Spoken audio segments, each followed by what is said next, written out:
Hey everybody, it's Patty, Get Personal Patty. Hey, better late than never. I'm going to show you our family budget.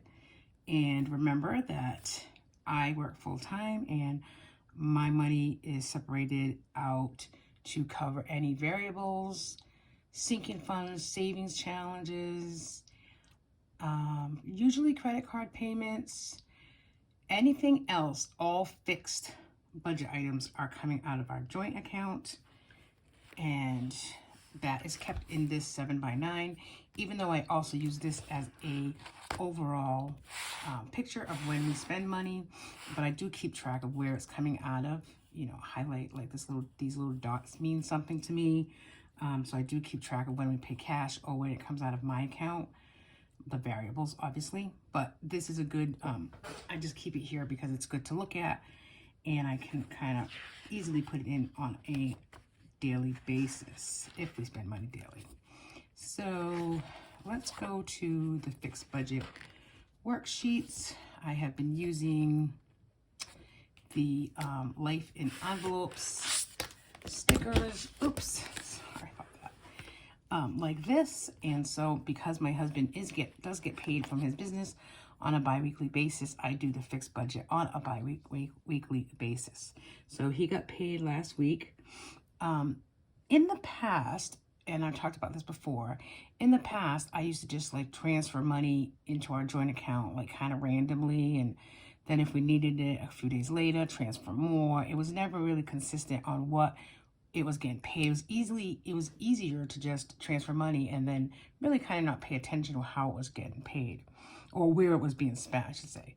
So since using the Budget by Mom paycheck method, which I've been kind of doing it for the last 5 years, and I actually started doing it with his business as well as the fixed account, joint account. I decided a year ago to just use the joint account for fixed bills only. That way you see exactly what you're paying, and it should be, pretty consistent, maybe up and down, as far as the gas and electric, but everything else is pretty consistent, and we know what's being transferred in and how we're spending it. So last week we had a rollover in the checking account of $40.51, and that's the other thing. And again, how many times, who's here that's heard me say 100 times, my husband has still not left his joint card home. I'm not really sure if it's like a security blanket for him, because he doesn't want to use his account, heaven forbid. But I said to him, if you have to go to the store and you have to use your account for something, like especially for groceries, then I'll just give you the cash back when you get home. I'd rather him use his account for $5 or $6 than to use the joint account. I don't know. It's not getting through. So anyway, we had a rollover of $40. And then from the business, I had originally budgeted $21, but I transferred $2,300 over. So that was giving us $23, $40, $51, and that was for the next 2 weeks until he gets paid again.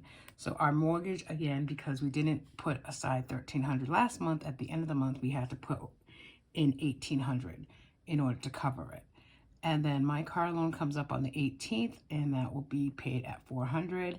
The pet insurance comes out on the 13th, which was yesterday, would be $36.92. I haven't looked at the bank to see if that's cleared yet. And then we were supposed to have speech therapy for Grace on Sunday. That's $100. And that they had to call out sick, so we didn't use that yet.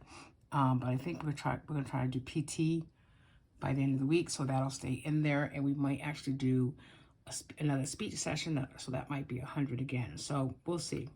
But so every 2 weeks, so this is the first of the month. Usually the end of the month is where the other things are paid. I think I just did want to add a cushion to this, even if it's only $25, because, over time, that, as we all know, over time that cushion would add up. So yeah, actually I did put a cushion in for $20. So let me add that. And then we did have a 99-cent charge come out for the Apple data storage. So that's really it.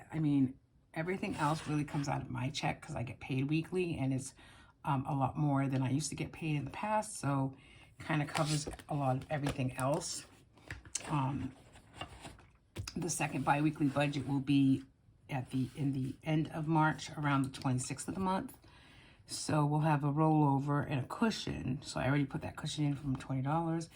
And I already know that the fixed amounts at that point will be, our Comcast will be $200. Our New York life insurance will be $322. Our mortgage savings account, again, I like to put $1,400. We'll see. And then Therapy for Grace is $100. And we do need to pay some gas and electric bill. We just throw money at those bills when it comes out. Because for the electric, we do have a bill in the winter, but in the summer we don't. So I don't want too much of a buffer in the summer. I'd rather use the summer buffer for the fall and winter. So we'll probably throw $200 at that gas and electric bill this week as well. And I think that's it for the end of the month. Fixed.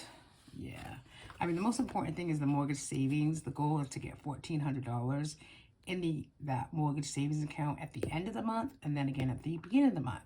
Because our mortgage is right around the $2,600 mark. So that way it's there, and you're not thinking about adding, you have to add like another $2,000, you have to add another $1,800. So, I mean, so far so good. I mean, we're not really using the joint account for anything else as of this second, although like I said, I haven't checked today. He is going to start, someday he is going to leave that card home. I know, it is something I've been working on for months. I'm kind of actually tired of saying it, and I'm sure you guys are all tired of hearing it. So it's really a short video when I talk about the fixed budget, because it really is just about us using the joint account for fixed bills.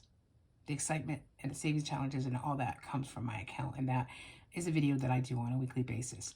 I thank you for being here. I hope you have a great day. Today's Tuesday. Happy week, and we'll see you soon. Bye now.